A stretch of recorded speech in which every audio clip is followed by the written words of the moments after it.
becomes desensitized. So you get so used to being overstimulated from the drugs and alcohol that everything else sucks. Now going to the movie sucks, sports sucks, playing video games sucks, hanging around with friends sucks, everything sucks. And then for me, my experience lines up with this. Once I started smoking weed and drinking on the regular, it was like, yo, you want to go to the dance? Yeah, I'll go to the dance, but make sure we got alcohol. Hey, you want to go watch this movie? Yeah, I'll go watch the movie, but let's make sure we got weed first. Hey, you want to go chill with these chicks? Yeah, but we're going to need this, and this. It was like everything that I did got associated with some kind of drug use, because without the drug use, it just wasn't as fun, right? So now it's experimentation, it slides into abuse, and then eventually goes into dependency. And once you go into dependency, you need it. And alcohol, being a perceived low-risk drug, alcohol actually kills more people every year than any other drug. Alcohol kills more people every year than any other drug. Second to that, lung cancer, emphysema, and all the other illnesses related to cigarette use. So the things that we think are actually the least dangerous are killing the most people. So here's what it looks like. The body naturally builds a tolerance. How much time do I have? Just so I can understand. 5 minutes. Should have told me 3. So, 3 minutes. So here's the deal, right? Once you become dependent on it, it's really hard to shake it. And you really need it. But here's the problem. If you are at a young age right now, juuling, vaping, smoking, drinking, whatever you're doing, to use as a coping mechanism because of anxiety, because of depression, because of ADHD, because your family got issues at home, whatever reason you're using to use something, here's the bad news. The body knows that all that dopamine is not supposed to be in there, and it builds a tolerance. Just like any other medication, just like any other drug, just like pain medication, over a period of time, the body knows this doesn't belong here, and it starts to fight it off and build a tolerance. So guess what? If you're 17 and you're smoking weed to cope, by 19, you need stronger weed, and you're doing the dabs and the edibles and everything else. By 20, it's weed, Xanax, and alcohol. By 20, it just progresses. That's why addiction progresses, because over a period of time, if you're using drugs and alcohol, you build a tolerance to it, and you need more and more to get the same effect that you started with. So that's why it's really a problem. If you ask anybody in high school, does anyone, I'm just curious, maybe there's an outlier in here. Does anyone 5-year plan involve smoking crack, shooting heroin, and being homeless? Anyone? I got you. I'm going to find you later. We got an adolescent program for yours. So the point is, no, nobody plans on that. And when I was smoking weed and drinking, I was having a lot of fun. I would never be a drug addict. I grew up in New Bedford. I seen drug addicts. I seen it. My father had an alcohol problem. My uncle died of alcoholism. Both my fathers, my mother's father and my father's father, both died of alcoholism. So what you need to know when you're going out there and talking to people is all drugs are dangerous. I'm going to recap and I'm going to close it out, and then if there's any questions or whatever, I'm going to be here probably most of the day, and we can kick it or whatever. But I'm just going to recap, right?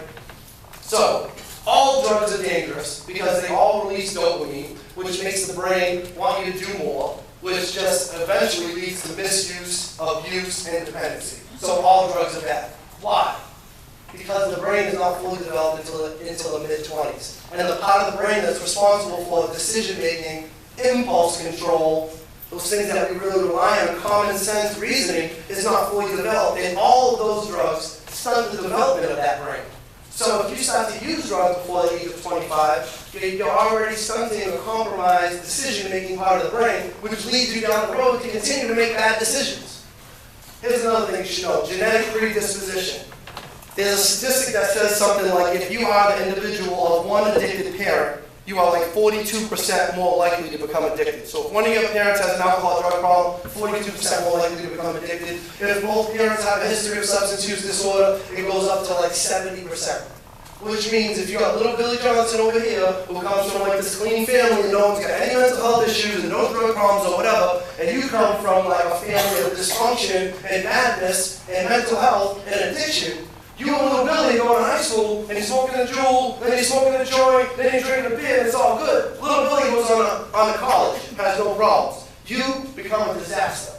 Why? Because you are at increased risk. Not only are you under the age of 25, which puts you all at risk, but you come from a family that has this history. Science, it's science. It's not about willpower. It's not about good morals. It's not about money. It's not about whether you're from Holbrook, Rockland, Brockton, Hanson, if you're from the hood or you're from the mansion. It doesn't matter. My program is on Cape Cod. I deal with millionaires, and I deal with people in the projects. It doesn't discriminate. It doesn't care if you're rich, white, black, poor, it doesn't matter. The brain doesn't care. The brain doesn't know.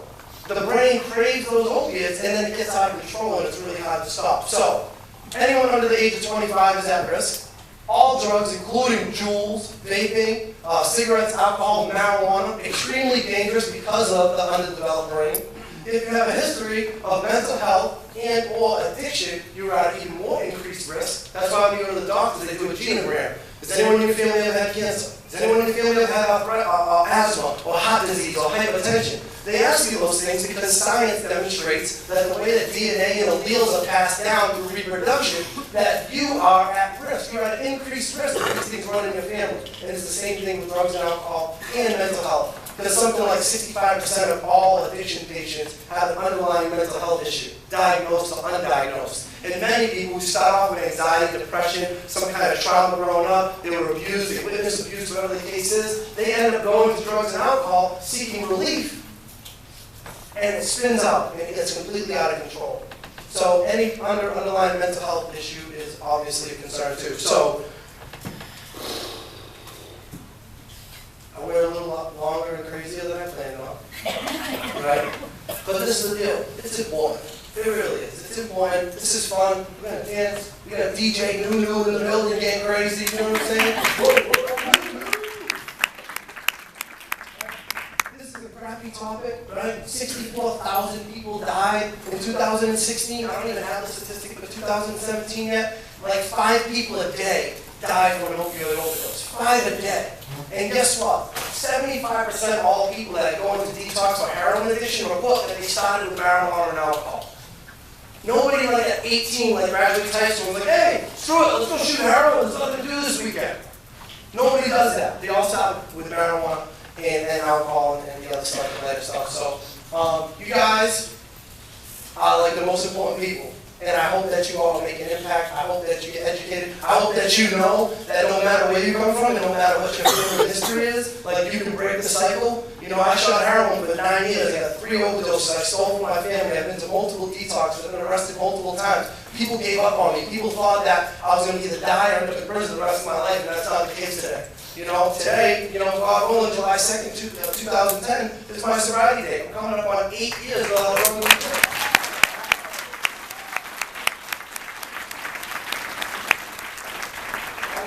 I was a hopeless, broken person, and if you see me 8 years ago, you cross the street when you see me because I was nasty and dangerous looking. And the truth is, I have an amazing life today. And I went back to school and I got my associate's degree, and now I'm at this school working on my bachelor's degree. I got an amazing credit score. I have my own apartment. I have my own car. I got the keys to my mother's house. I got the keys to my house. I've been to Portugal, Rome, Mexico. I just came back from the Bahamas. Like, I'm a free man today. I don't hide from drugs and alcohol. It's not a problem. I don't obsess about it anymore. And I use that experience to help other people. And you guys can help other people. And if you know people that are sick and that are struggling, if they're not dead and they're still breathing, they can recover. I appreciate you guys. Enjoy the rest of the day.